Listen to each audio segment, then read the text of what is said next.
নমস্কার বন্ধুরা, চলে আসলাম প্রেমা লাইফস্টাইলে আর একটা ব্লগ নিয়ে।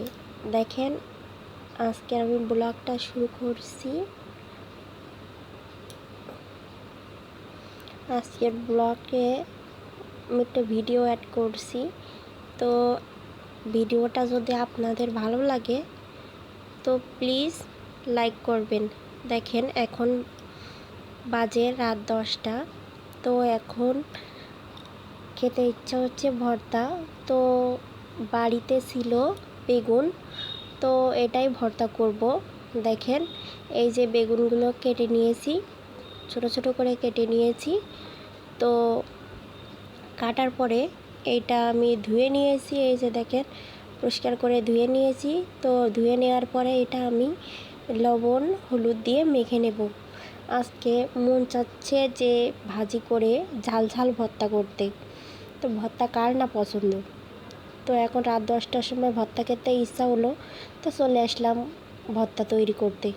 এই যে চুলার কাছে এসে আমি প্রথমগুলো বেগুনে লবণ হলুদ দিয়ে মাখিয়ে নিচ্ছি, ভালোভাবে মাখিয়ে নিচ্ছি বেগুনগুলো হাত দিয়ে। মাখানো হয়ে গেলে এটা আমি ভাজি করে নেব। ভাজি করার পরে ভর্তা করব। আসলে ভর্তা করে বেগুন ভাজি করে ভর্তা করার টেস্টটা আলাদা। এতে মনে হয় কি 2-1 থালা ভাত অনায়াসে খাওয়া যায়।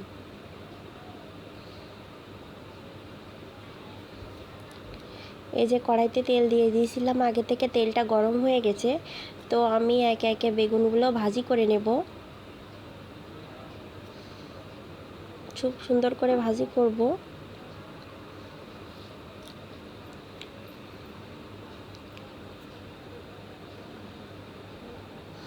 ঢাকা দিয়ে দিচ্ছি যাতে বেগুনটা সিদ্ধ হয়ে যায়। আমি এতে কোনো পরিমাণ জল অ্যাড করব না, এই জন্য ঢাকা দিয়ে দিয়ে বেগুনটা ভাজবো। বেগুনটা একটু শক্ত ছিল, এই জন্য ঢাকা দিয়ে দিয়ে ভাজতে হচ্ছে। রাতে যখন আসলে একা সংসার হলে যখন মন যেটা চায় তখনই সেটা করে খাওয়া যায়। তো এখন রাত্রে ইচ্ছা হচ্ছিল, তো এটা করব। তো এটাই করতে চলে আসলাম। আসলে খাওয়ার ক্ষেত্রে কোনো আলসি আর কি খাটে না, যেটা মন চায় সেটা তৈরি করে খেতে চলে আসি। এই যে দেখেন, বেগুনগুলো উল্টে পাল্টে ভাজি করে নিব।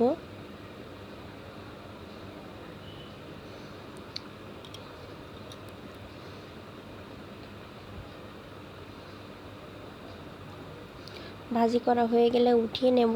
উঠিয়ে নিয়ে বাকি যে বেগুনগুলো আছে সেটাকে আমি দিয়ে দেব। এই যে আমি বারবার উল্টে পাল্টে দেখছিলাম বেগুনগুলো হয়েছে কিনা।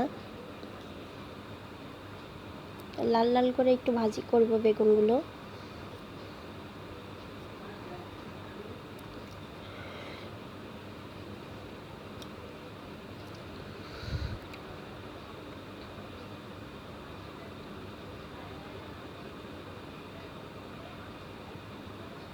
বারবার উল্টিয়ে দিচ্ছিলাম যাতে বেগুনটা পুড়ে না যায়। বেগুনটা পুড়ে গেলে খেতে ভালো লাগবে না। আর বেগুন পোড়া খেতে ভালো লাগে, যেগুলো পোড়ানো হয় সেগুলো ভালো লাগে, কিন্তু ভাজির ক্ষেত্রে পুড়ে গেলে বেগুনটা তিতো লাগবে। এজন্য আমি বারবার নেড়ে চেড়ে দিয়ে দেখছিলাম বেগুনটা হয়েছে কিনা। দেখেন, বেগুনটা লাল লাল হয়ে গেছে। তো আমি এটাকে নামিয়ে নিব। খুন্তি দিয়ে দেখছিলাম যে বেগুনটা সিদ্ধ হয়ে গেছে কিনা।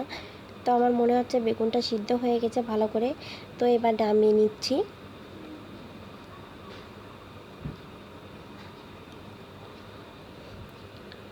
নামিয়ে বাকি বেগুনটা ভাজি করে নিব।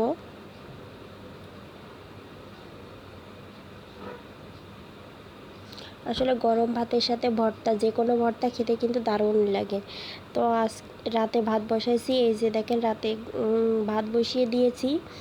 তো গরম ভাতের সাথে আজকে ভর্তাটা ট্রাই করব। মনে হচ্ছে ভর্তাটা খেতে খুবই সুস্বাদু হবে। তো এই যে ভাত বসিয়ে দিলাম, গরম গরম ভাতের সাথে বেগুন ভর্তা খেতে দারুণ লাগবে। তো আমি চলে আসলাম, ভাতটা বসিয়ে দিয়ে চলে আসলাম চুলার কাছে। দেখেন, আমি চুলায় যে বাকি বেগুনটা দিয়েছিলাম সেটা আমি ভাজি করে নিচ্ছি। আগে 2 টুকরা বেগুন একটু কম ভাজা হয়েছিল, তো সেটা এর ভিতরে দিয়ে দিচ্ছি, দিয়ে দিয়েছিলাম। তো এই দুইটা আগে উঠিয়ে নেব, কারণ এই দুইটা একটু বেশি করে ভাজা হয়ে গেছে। তো এই দুইটা উঠিয়ে নেব আগেই।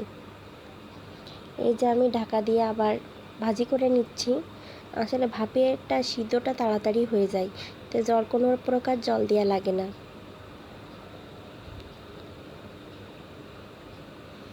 এই যে দুইটা আগে দিয়েছিলাম সেই দুইটা উঠিয়ে নেব। এবার এইগুলো বাকি আরও একটু ভাজি করে তো উঠিয়ে নেব।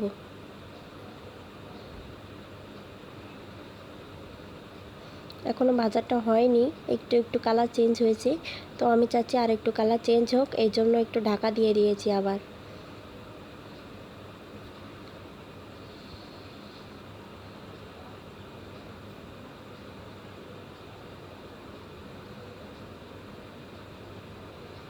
এই যে দেখেন কালারটা অনেকটা চেঞ্জ হয়ে গেছে।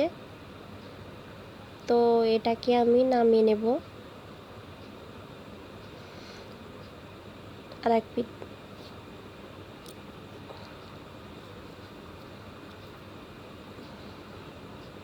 এই যে আবার বেগুনটা ভাজা হয়ে গেছে, তো সব বেগুনটা নামিয়ে রেখে দেব।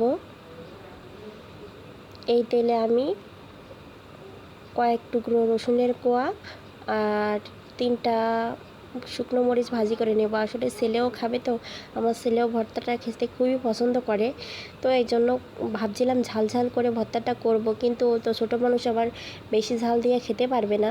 তো এই 3টা ঝালেই ভর্তাটা করব। এই যে আমি ঝালটা ভাজা হয়ে গেছে, তো ঝালটা উঠিয়ে নিয়ে রসুন কোয়াটা উঠিয়ে নিয়ে এই যে চলে আসলাম ভর্তার কাছে। আমি ভর্তাটা সুন্দর করে মেখে নেব। এই যে কিছুটা লবণ দিয়ে শুকনো লঙ্কাটা ভালো করে ভেঙে নিচ্ছি। তো শুকনো লঙ্কাটা ভেঙে নেওয়ার পরে এই যে শুকনো লঙ্কাটা ভালো করে ভেঙে নিচ্ছি।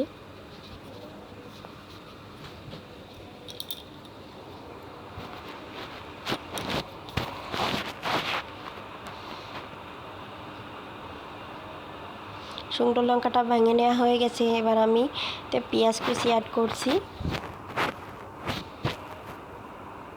পেঁয়াজ কুচি যে আগে থেকে ভেজে রাখছিলাম রসুন কোয়া, আমার ছেলে কয়েক টুকরো রসুন কোয়া খেয়ে নিয়েছে। ওর নাকি রসুন কোয়া ভাজি খেতে খুবই ভালো লাগে, তো খেয়ে নিয়েছে। তো বাকিটা দিয়ে আমি এই যে ভর্তাটা রেডি করব।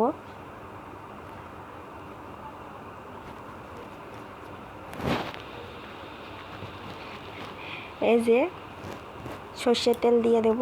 আসলে ভর্তাটা সর্ষের তেল দিয়ে করলে স্বাদটা আলাদাই লাগে, অনেক টেস্টি হয়।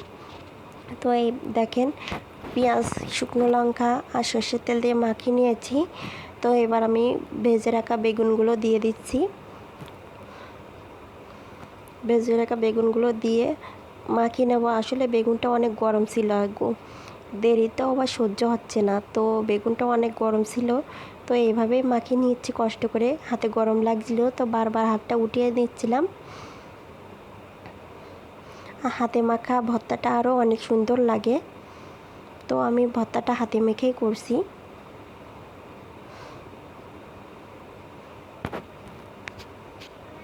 দেখেন ভর্তার কালারটা কত সুন্দর এসেছে। মাখতে মাখতে মনে হচ্ছিল খেয়ে নিই, তো মাখা হয়ে গেলে এই যে হাত দিয়ে চটকে চটকে মাখিয়ে নিচ্ছি আমি ভর্তাটা।